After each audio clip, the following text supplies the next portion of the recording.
अस्सलाम वालेकुम। ये ट्यूब रोज़ का पौधा है। कुछ अर्सा पहले मैंने ऑनलाइन बल्ब मंगवाए थे और सिंगल और डबल दोनों ही अलग अलग, लेकिन सारे ही सिंगल निकले।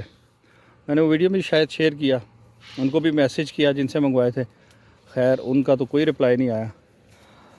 तो अब मैंने देखा तो ये एक वाहिद पौधा है जिसमें ये डबल फूल निकल रहे हैं। तो बाकी जितने भी को 20 बल्ब मैंने मंगवाए थे सिंगल और 20 डबल, उस सारे के सारे सिंगल ही निकले हैं।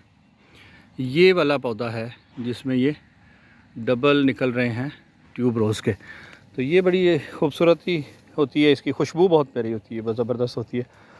क्यारी अगर घर में हो तो उसमें तो खुशबू फूलों की होती है। आप पास से लॉन में बैठे हैं, गुजर रहे हैं, लेकिन यहाँ गांव में लगी है ये पौधे लगे हैं, तो यहाँ से काट के इसको तो फिर घर में गुलदान में लगा लेते हैं, कमरे में रखते हैं और काफ़ी दिनों तक ये खुशबू रहती है। ये हमारा तरनाबी अनार माशाल्लाह कलर तो बड़ा अच्छा चेंज कर रहा है, लेकिन इससे गुलहरी का बहुत ज़्यादा अटैक है। गुलहरी खा रही है और अभी इसका टेस्ट नहीं बना, इसलिए हम इसको उतार नहीं सकते।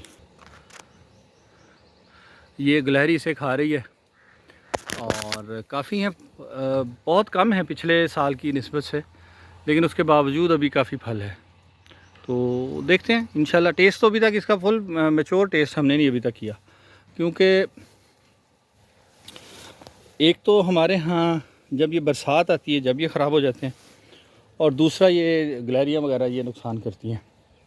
ये ऊपर जो है, यहाँ दो थे, एक आधा खाया हुआ नज़र आ रहा था मुझे, मैंने सोचा इसको उतार के तो देखें कि इसका टेस्ट क्या है। तो ये देखें,